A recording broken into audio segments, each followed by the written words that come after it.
Selamat hari Sabat, saudara-saudari sekalian dalam Tuhan. Kita bersukacita dapat berjumpa kembali dan berbakti bersama pada hari Sabat ini, dan karenanya kita patut bersyukur kepada Bapa dan Anaknya. Pekabaran kita pada hari Sabat ini berjudul Ingat.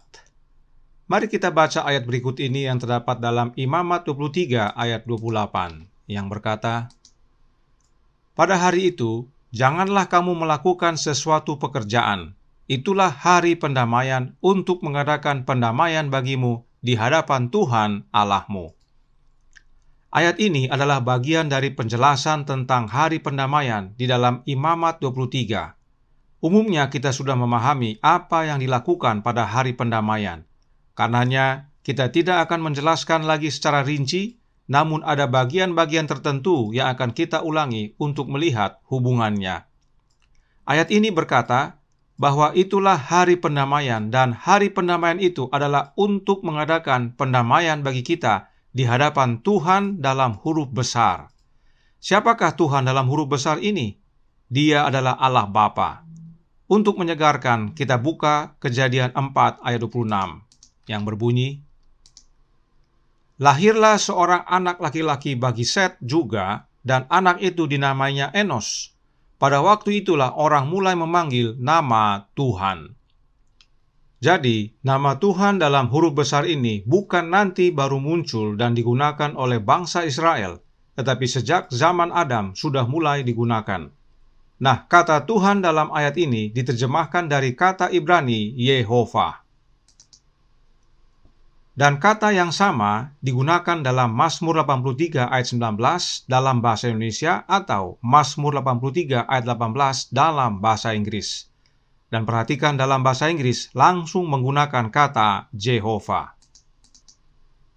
Dikatakan, "Supaya mereka tahu bahwa Engkau sajalah yang bernama Tuhan atau Yehovah yang maha tinggi atas seluruh bumi."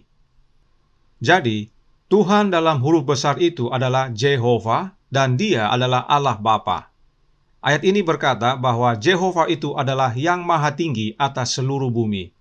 Lukas mencatat perkataan setan berikut ini dalam Lukas 8 ayat 28 yang berbunyi, "Ketika ia melihat Yesus, ia berteriak lalu tersungkur di hadapannya dan berkata dengan suara keras, 'Apa urusanmu dengan aku, hai Yesus anak Allah yang maha tinggi? Aku memohon kepadamu supaya engkau jangan menyiksa aku.'" Yang maha tinggi ini mempunyai anak yang namanya Yesus. Dan setan tahu akan fakta ini. Itu sebabnya penting kita kutip perkataan setan ini, sebab dia tahu bahwa Yesus adalah anak yang maha tinggi. Karenanya jelas, Tuhan dalam huruf besar yang disebut yang maha tinggi, yang adalah Jehovah, adalah Allah Bapa. Jadi, bila kita kembali ke Imamat 4 ayat 28 tadi, pada hari pendamaian yang dilakukan adalah mengadakan pendamaian bagi kita kepada Allah Bapa, yang adalah Allah kita.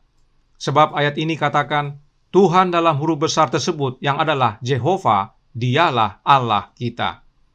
Itu sebabnya Paulus menuliskan dalam 1 Timotius 2 ayat 5 yang berbunyi, "Karena Allah itu Esa, dan Esa pula Dia yang menjadi pengantara antara Allah dan manusia, yaitu manusia Kristus Yesus." Mengapa hal ini penting kita tekankan dan segarkan kembali? Karena sering kita fokus kepada hari pendamaian, bahwa itu terjadi mulai tanggal 22 Oktober 1844 sampai dengan penutupan pintu kasihan nanti. Namun yang terpenting adalah apa yang dilakukan pada hari pendamaian tersebut, yaitu mengadakan pendamaian bagi kita. Ini yang terpenting kita ingat dan pelajari. Pada hari pendamaian itu, hanya ada satu imam besar, yaitu satu pengantara yang berdiri di hadapan tahta rahmat, di mana Allah Bapa duduk. Tidak ada yang lain. Jika ada yang mengajarkan bahwa ada oknum lain di dalam bilik yang maha suci pada hari pendamaian, maka itu adalah ajaran tidak alkitabiah. Hanya dua oknum yang terdapat dalam bilik yang maha suci, yaitu imam besar yang adalah pengantara kita dan Allah Bapa yang adalah Jehovah.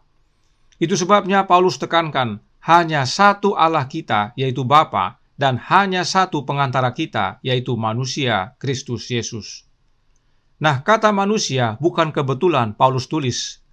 Paulus memahami bahwa bukan hari yang mendamaikan kita kepada Bapa, tetapi anaknya, Yesus Kristus yang telah menjadi manusia. Paulus menuliskan dalam 2 Korintus 5 ayat 19 yang berkata, "Sebab Allah mendamaikan dunia dengan dirinya oleh Kristus dengan tidak memperhitungkan pelanggaran mereka. Ia telah mempercayakan berita pendamaian itu kepada kami." Paulus mengerti bahwa dasar utama mengapa Yesuslah satu-satunya pengantara kita adalah karena melalui Yesuslah kita didamaikan dengan Bapa. Allah Bapa mendamaikan dunia ini dengan dirinya oleh anaknya Yesus Kristus. Karenanya tidak banyak cara atau tidak banyak jalan untuk menerima pendamaian dari Allah Bapa. Hanya satu cara, hanya satu jalan, yaitu melalui anaknya Yesus Kristus. Dan tidak hanya itu, Paulus juga menjelaskan dalam Roma 3 ayat 25 yang berbunyi, "Kristus Yesus telah ditentukan Allah menjadi jalan pendamaian karena iman dalam darahnya. Hal ini dibuatnya untuk menunjukkan keadilannya, karena ia telah membiarkan dosa-dosa yang telah terjadi dahulu pada masa kesabarannya."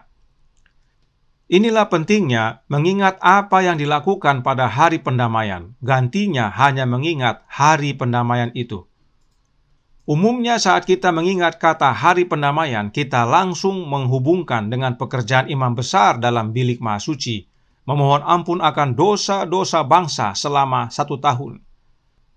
Namun kita perlu ingat apa saja yang dilakukan, sehingga dapat melihat bahwa makna hari pendamaian itu bukan sekedar Yesus pindah tugas dari bilik suci ke bilik yang maha suci. Salah satu tahap dalam upacara hari pendamaian adalah adanya korban penghapus dosa. Imamat 16 ayat 5 dan 6 berkata, "Dari umat Israel ia harus mengambil 2 ekor kambing jantan untuk korban penghapus dosa, dan seekor domba jantan untuk korban bakaran. Kemudian Harun harus mempersembahkan lembu jantan yang akan menjadi korban penghapus dosa baginya sendiri, dan dengan demikian mengadakan pendamaian baginya dan bagi keluarganya." Pada hari pendamaian ada 2 korban penghapus dosa, yaitu 1 untuk bangsa Israel dan 1 untuk imam besar, yang dalam hal ini adalah Harun. Jadi, untuk imam besar Harun dapat masuk ke dalam bilik Ka'bah dan selanjutnya ke dalam bilik yang maha suci, dia harus mengorbankan lembu jantan sebagai korban penghapus dosanya. Harus ada darah tertumpah agar dapat masuk ke dalam Ka'bah dan selanjutnya ke dalam bilik yang maha suci. Paulus memahami akan hal ini, karenanya dia menulis dalam Ibrani 9 ayat 7 yang berkata, "Tetapi ke dalam kemah yang kedua, hanya imam besar saja yang masuk sekali setahun, dan harus dengan darah yang ia persembahkan karena dirinya sendiri dan karena pelanggaran-pelanggaran yang dibuat oleh umatnya dengan tidak sadar." Untuk masuk menghadap Allah Bapa dan mengadakan pendamaian harus dengan darah. Itu sebabnya ada korban penghapus dosa yang imam besar harus persembahkan bagi dirinya dan bagi bangsa. Nah, bagaimana dengan Yesus? Bagaimana dia bisa masuk dalam bilik yang maha suci? Sudah pasti dengan darah. Paulus menuliskan dalam Ibrani 7 ayat 27 yang berbunyi, "Yang tidak seperti imam-imam besar lain yang setiap hari harus mempersembahkan korban untuk dosanya sendiri, dan sesudah itu barulah untuk dosa umatnya, sebab hal itu telah dilakukannya 1 kali untuk selama-lamanya ketika ia mempersembahkan dirinya sendiri sebagai korban." Dengan darah, yaitu dengan darahnya sendiri, Yesus masuk ke dalam Ka'bah, masuk dalam bilik yang maha suci. Yesuslah anak domba Allah yang menghapus dosa dunia ini. Yohanes 1 ayat 29. Dan inilah yang melayakkan Yesus menjadi imam besar kita, pengantara kita di hadapan Bapa. Dan untuk dapat mencurahkan darah, maka Yesus harus menjadi manusia seutuhnya sama seperti kita. Itu sebabnya Paulus berkata dalam 1 Timotius 2 ayat 5 yang tadi kita sudah baca, "Hanya satu pengantara kita, yaitu manusia Yesus Kristus. Dan sebagai manusia, Yesus telah mati sebagai korban penghapus dosa. Darah Yesus tercurah saat dia disalibkan. Yesus berkata dalam Matius 26 ayat 28 yang berbunyi, "Sebab inilah darahku, darah perjanjian yang ditumpahkan bagi banyak orang untuk pengampunan dosa." Darah Yesus adalah darah pengampunan dosa. Darah Yesus adalah darah pendamaian. Oleh Yesus kita didamaikan kepada Bapa. Paulus kembali menuliskan dalam Efesus 1 ayat 7 yang berkata, "Sebab di dalam Dia dan oleh darahnya kita beroleh penebusan, yaitu pengampunan dosa melalui kekayaan kasih karunia-Nya." Oleh darah Yesus kita beroleh pengampunan dosa. Kita ditebus dari perhambaan dosa kepada kemerdekaan di dalam Yesus. Selanjutnya Paulus berkata dalam Kolose 1 ayat 20 yang berbunyi, "Dan oleh Dialah Ia memperdamaikan segala sesuatu dengan dirinya, baik yang ada di bumi maupun yang ada di sorga, sesudah Ia mengadakan pendamaian oleh darah salib Kristus." Darah Yesus itu adalah darah pendamaian, dan oleh darahnya itulah Yesus dapat masuk ke dalam bilik yang maha suci untuk menghadap Bapa, mengadakan pendamaian bagi kita. Karenanya, saat Paulus menuliskan hanya satu pengantara kita, yaitu manusia Yesus Kristus, kata manusia tersebut mempunyai makna penting. Sebab untuk masuk dalam bilik yang maha suci harus dengan darah, dan untuk dapat mencurahkan darah, Yesus harus menjadi manusia. Terlebih, darah Yesus adalah darah penghapus dosa, darah pendamaian. Dan jangan lupa, untuk dapat menjadi imam besar atau pengantara, harus dipilih dari antara manusia. Paulus berkata dalam Ibrani 2 ayat 17 yang berbunyi, "Itulah sebabnya, maka dalam segala hal ia harus disamakan dengan saudara-saudaranya, supaya ia menjadi imam besar yang menaruh belas kasihan dan yang setia kepada Allah untuk mendamaikan dosa seluruh bangsa." Yesus harus menjadi manusia, supaya menjadi imam besar bagi kita kepada Bapa untuk mendamaikan dosa seluruh bangsa. Karena untuk menjadi imam besar syaratnya adalah Ibrani 5 ayat 1 yang berbunyi, "Sebab setiap imam besar yang dipilih dari antara manusia ditetapkan bagi manusia dalam hubungan mereka dengan Allah, supaya ia mempersembahkan persembahan dan korban karena dosa." Inilah pentingnya Yesus menjadi manusia sama seperti kita. Mengapa harus dipilih dari antara manusia? Karena mengantarai antara manusia kepada Allah. Yang diantarai itu adalah antara manusia dan Bapa. Artinya, Yesus menjadi pengantara bagi banyak orang kepada satu Allah, yang adalah Allah Bapa. Itu sebabnya Paulus menuliskan dalam Galatia 3 ayat 20 yang berkata, "Seorang pengantara bukan hanya mewakili satu orang saja, sedangkan Allah adalah satu." Paulus konsisten, dia berkata hanya satu pengantara untuk kita semua kepada satu Allah. Hal ini serupa dengan apa yang dia tuliskan dalam 1 Timotius 2 ayat 5 tadi. Siapakah satu Allah yang Paulus maksudkan? Adakah dia Allah Bapa?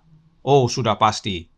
Paulus menuliskan dalam 1 Korintus 8 ayat 6 yang berbunyi, "Namun bagi kita hanya ada satu Allah saja, yaitu Bapa, yang daripadanya berasal segala sesuatu, dan yang untuk Dia kita hidup. Dan satu Tuhan saja, yaitu Yesus Kristus, yang olehnya segala sesuatu telah dijadikan, dan yang karena Dia kita hidup." Jadi, sejak dahulu sampai sekarang, hanya satu imam besar yang bertugas di hadapan Bapa, mengadakan pendamaian bagi umat-umat Allah, kepada hanya satu Allah saja, yaitu Allah Bapa. Dan agar imam besar tersebut dapat masuk ke dalam bilik yang maha suci, harus ada darah tertumpah. Itu sebabnya Yesus menjadi manusia sama seperti kita dan mati di kayu salib. Apakah cukup sampai di sini? Tentu tidak. Yesus tidak dapat menjadi imam besar dan masuk dalam bilik yang maha suci, menjadi pengantara kita kepada Bapa, jika Yesus masih di dalam kubur. Karenanya, Yesus harus dibangkitkan. Kembali Paulus yang sama menyatakan dalam Roma 4 ayat 25 yang berbunyi, "Yaitu Yesus yang telah diserahkan karena pelanggaran kita dan dibangkitkan karena pembenaran kita.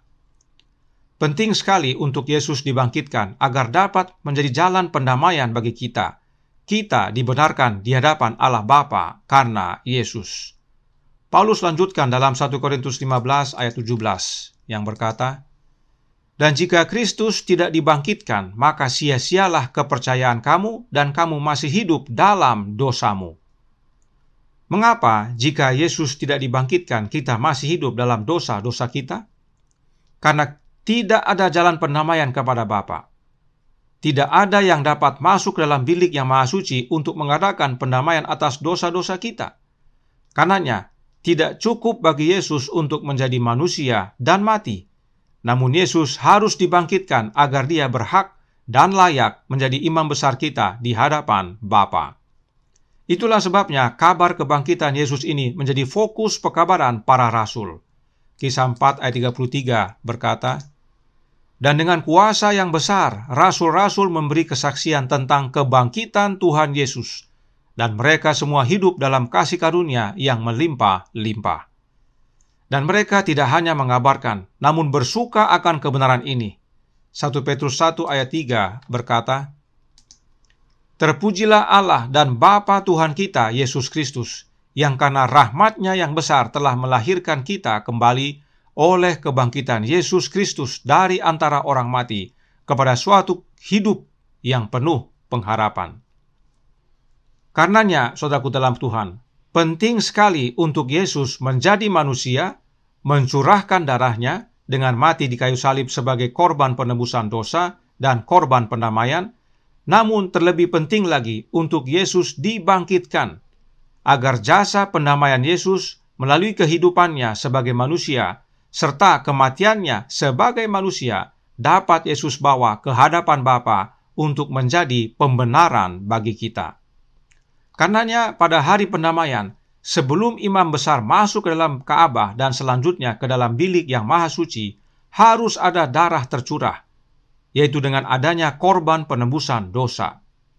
Dahulu dengan lembu dan digenapi dalam kematian Yesus di kayu salib.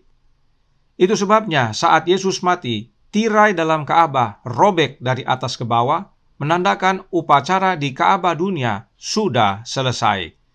Kita memiliki jalan baru kepada Bapa, yaitu di dalam Anak-Nya Yesus Kristus. Dan jalan baru tersebut harus hidup, karena jika tidak, maka tidak ada manfaatnya bagi kita. Karenanya Yesus yang hidup benar, tanpa noda di hadapan Bapa, dibangkitkan dari antara orang mati, sehingga kita mempunyai suatu hidup yang penuh harapan di dalam Yesus. Sebab dengan bangkitnya Yesus, kita memiliki seorang pengantara di hadapan Bapa. Mengapa ini semua perlu kita segarkan dan pahami kembali? Karena sering kita mengabarkan bahwa saat ini adalah masa pendamaian, di mana Yesus sedang berada di bilik yang maha suci. Karenanya, jangan sia-siakan waktu, tilik hati, akui dosa, dan datang kepada Yesus memohon pengampunan. Itu semua sepenuhnya benar dan penting. Namun Roh Nubuat berkata dalam Signs of the Times Oktober 21 tahun 1880 paragraf 7 yang menjelaskan, firman Allah menarik garis pemisah antara pengikutnya dan orang duniawi. Melewati garis itu menuju Mesir adalah kehidupan pemanjaan diri, mode, kesembronoan, dan perbudakan dosa yang paling nyata. Melampaui garis itu, Allah dilupakan. Ketika yang mengaku para pengikut Kristus harus berperang dalam pertempuran Tuhan, seberapa sering mereka keluar dari jalur tugas, berada di wilayah setan. Kristus terluka ketika siapapun yang menyandang namanya ditemukan di sana. Dia disalibkan lagi dan dipermalukan secara terbuka oleh mereka yang mengaku mengasihinya. Sebagai pengikut Kristus, ada garis pemisah antara kita dan dunia. Namun betapa sering kita seperti bangsa Israel, pergi melewati garis itu dan merindukan kesenangan Mesir. Hal ini melukai Yesus dan terlebih lagi, kita menyalibkan Yesus kembali.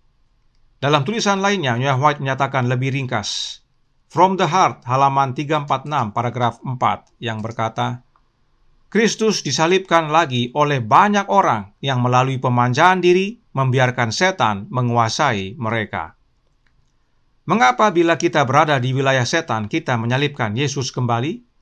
Karena saat Yesus mati, kerajaan maut Yesus kalahkan. Dan saat Yesus bangkit, banyak orang kudus yang bangkit. Dia membawa tawanan kemenangan. Dengan kita berbuat dosa, kita menyatakan setan masih berkuasa, dan karena itu Yesus harus mati kembali untuk tebus kita. Artinya, dan sebagai gambaran, dengan kita melakukan dosa dan atau berada di wilayah setan, Yesus harus keluar lagi dari bilik yang maha suci, keluar dari Ka'bah, untuk disalibkan kembali, supaya kita ditebus kembali dari dosa-dosa kita, lalu Yesus dibangkitkan kembali, agar dapat masuk kembali ke dalam Ka'bah dan selanjutnya masuk kembali dalam bilik yang maha suci, untuk menjadi pengantara kita kepada Bapa atas dosa-dosa kita tersebut. Sebab ingat kembali, saat kita memohon pengampunan dosa, dosa-dosa tersebut belum dihapuskan. Dosa tersebut dipindahkan dari kita kepada anak domba, yaitu Yesus Kristus. Itulah sebabnya hanya satu pengantara kita, yaitu Yesus Kristus. Dosa yang telah ditanggungkan kepada Yesus inilah yang Yesus bayar di kayu salib. Dan karenanya Yesus layak untuk masuk ke hadapan Bapa dengan membawa jasa-jasanya guna pembenaran kita. Intinya, saudaraku dalam Tuhan, jika kita berbuat dosa, hal itu seolah-olah membuat Yesus mengulang kembali semua proses pendamaian ini. Inilah pentingnya kita mengingat, menyegarkan kembali agar menjadi pembaharuan bagi kita. Saat kita datang kepada Yesus memohon ampun akan dosa kita, jangan lupa akan kutipan ini dan ingat bahwa prosesi hari pendamaian adalah gambaran akan kematian, kebangkitan, dan pelayanan Yesus di hadapan Bapa, dan itu semua layaknya diulangi kembali saat kita berbuat dosa. Nah, apakah Yesus harus ulangi kembali itu semua? Tentu tidak. Ingat tadi Paulus menyatakan dalam Ibrani 7 ayat 27, yang menyatakan, yang tidak seperti imam-imam besar lain yang setiap hari harus mempersembahkan korban untuk dosanya sendiri, dan sesudah itu barulah untuk dosa umatnya, sebab hal itu telah dilakukannya satu kali untuk selama-lamanya, ketika ia mempersembahkan dirinya sendiri sebagai korban. Yesus tidak perlu menjadi korban penebusan dosa berulang-ulang, cukup satu kali saja. Lalu bagaimana bila kita yang sudah ditebus ini jatuh dalam dosa atau melakukan dosa? Jangan takut, Yohanes memberikan kabar sukacita. 1 Yohanes 2 ayat 1 yang berbunyi, anak-anakku, hal-hal ini kutuliskan kepada kamu supaya kamu jangan berbuat dosa. Namun, jika seorang berbuat dosa, kita mempunyai seorang pengantara pada Bapa, yaitu Yesus Kristus yang adil. Yohanes dan Paulus memiliki pemahaman yang sama, bahwa hanya satu pengantara kita, yaitu Yesus Kristus. Nah, kata pengantara dalam ayat ini diterjemahkan dari kata parakletos. Kata parakletos ini, sebagaimana yang kita sudah pelajari, hanya digunakan oleh Yohanes dan hanya 5 kali digunakan.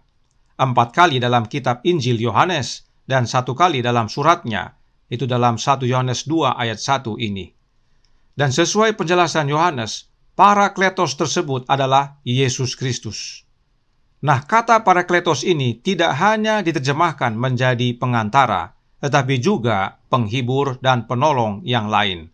Mari kita lihat ringkasannya dalam ayat-ayat berikut ini.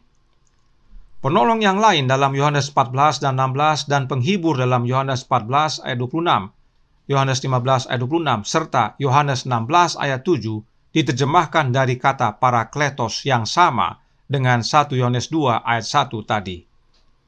Nah, penghibur ini adalah Roh Kudus.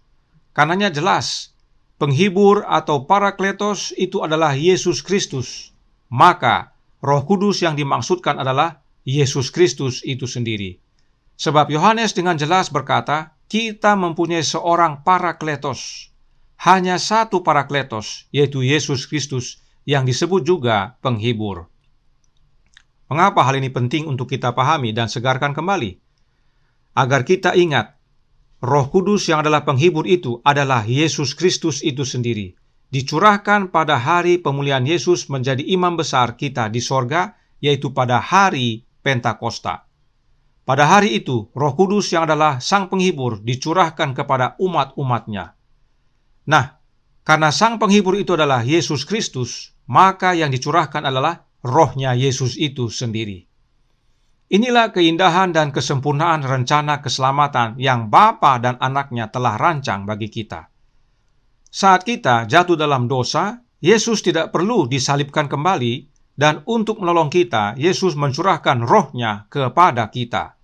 Sehingga bila kita berbuat dosa, Yesus tidak perlu keluar dari bilik yang maha suci untuk mengulang kembali, namun melalui Roh-Nya kita terhubung kepada Yesus yang sedang berada di dalam bilik yang maha suci.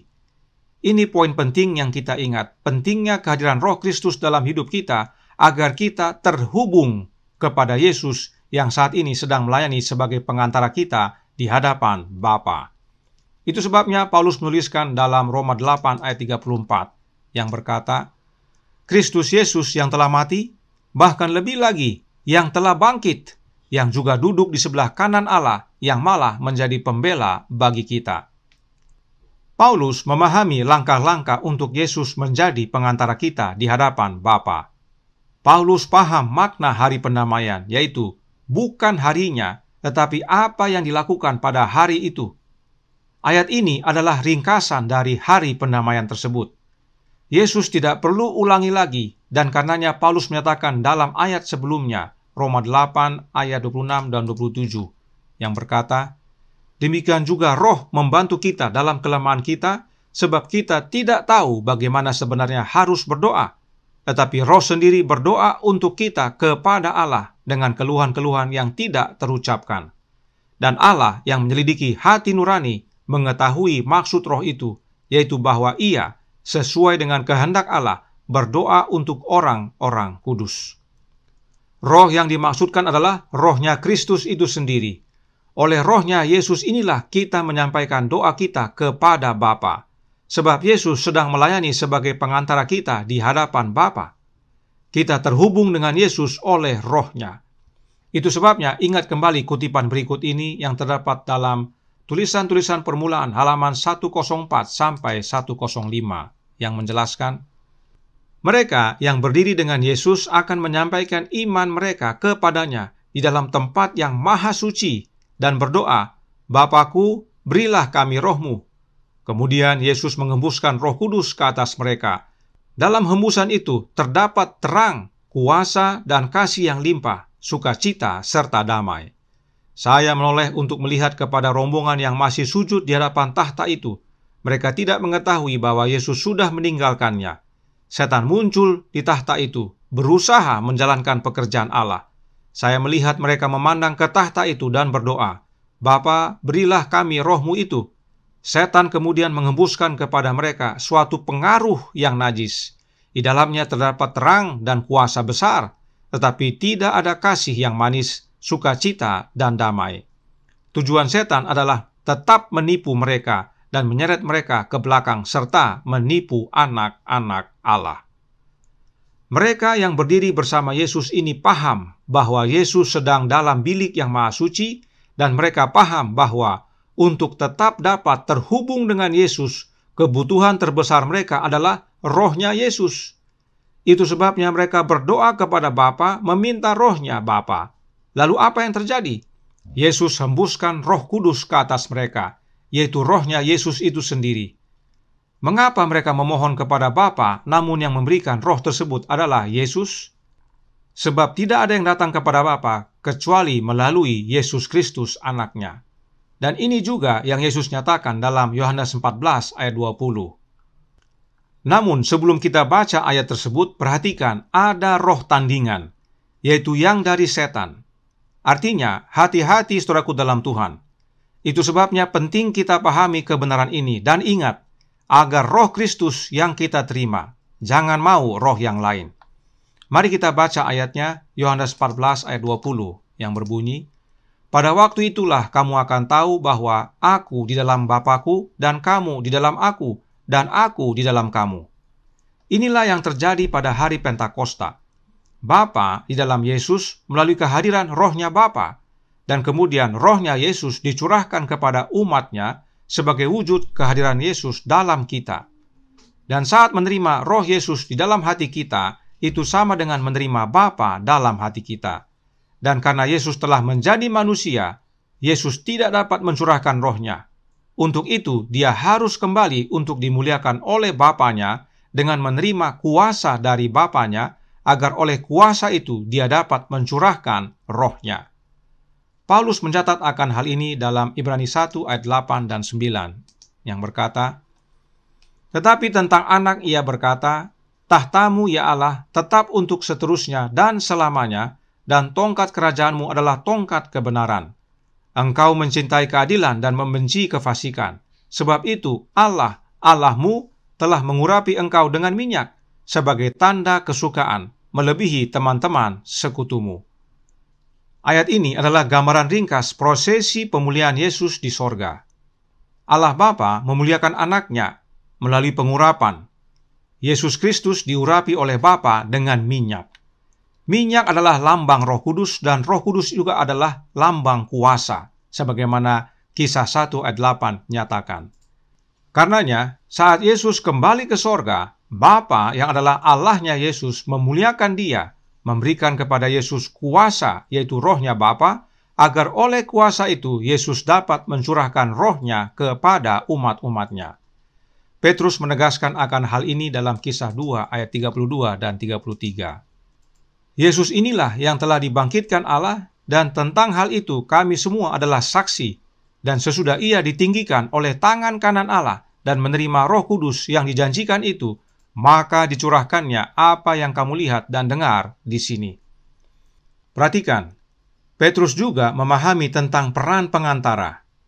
Yesus dibangkitkan, kemudian kembali ke sorga untuk dimuliakan, atau dalam ayat ini dikatakan ditinggikan oleh Bapanya, lalu kemudian menerima kuasa dari Bapanya, yaitu Roh Kudus, dan kemudian mencurahkan roh tersebut, yaitu Sang Penghibur, kepada umat-umatnya. Oleh rohnya inilah kita terhubung dengan satu-satunya pengantara kita kepada Bapa, yaitu Anak Allah, Yesus Kristus. Karenanya, saudaraku dalam Tuhan, saat kita jatuh dalam dosa, ingat kembali prosesi hari pendamaian. Ingat kembali bahwa untuk masuk ke dalam bilik yang maha suci harus dengan darah. Ingat kembali bahwa jika kita berbuat dosa, itu sama halnya kita menyalibkan Yesus kembali. Dan ingat kembali bahwa hal itu semua tidak perlu terjadi, sebab Yesus cukup satu kali mati. Dan untuk tolong kita, Yesus curahkan rohnya, agar kita tetap terhubung dengan Dia, satu-satunya pengantara kita kepada Bapa. Tidak heran Yesus menasihatkan, "Tinggallah dalam aku dan aku di dalam kamu," yaitu melalui kehadiran Roh Kristus. Dan itulah wujud hubungan kita yang hidup dengan Yesus. Saudaraku dalam Tuhan, waktu semakin singkat. Banyak hal yang perlu kita doakan dan kita lakukan. Tapi satu hal yang terpenting yang perlu kita ingat adalah hari pendamaian. Pada hari itu kita menilik hati, memeriksa apakah masih ada dosa yang tersimpan, lalu bawa kepada Yesus yang sekarang masih dalam bilik yang maha suci, mohon pengampunan atas dosa-dosa kita, sebab bila mana pintu kasihan sudah ditutup, kita didapati benar. Dan dimanapun kita berada, kita sudah dinyatakan benar dan layak menerima kehidupan yang kekal.